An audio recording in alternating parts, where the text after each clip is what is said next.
बिजुली कन्या जन्म हैला परे आज लग्न निर्धारण कलु। माँ को पीठर एक नियारा परंपरा एवं संस्कृति रही। माँ को केतेबेले नमान लगा जाए ये बरगढ़ अधिष्ठात्री देवी माँ को ये परंपरा कहीं जानती नाही। निजे सेवक एवं मुख्य पंडित ताहा जानी थांती। सही अनुसार एक निजाड़ सुनसान समय रे माँ को ठारे आमे नवान्न भोग अर्पण करिबु।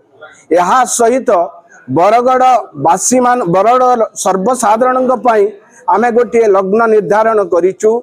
आसंता 28/8/2025 भाद्रव शुक्ल पक्ष ऋषि पंचमी स्वाति नक्षत्रे तुल लग्ने तुल चंद्रे शुक्ल जोगे एवं आमर मीन नवांशे 10 घंटा पूर्वान्न 10 घंटा 23 मिनिट रु 10 घंटा 37 मिनिट मध्य सर्वसाधारण निज निज कुलदेवी इष्ट देवा देवादेवी को नवान्न भोग अर्पण करी निजे नवान्न भोग पाई पारिबे।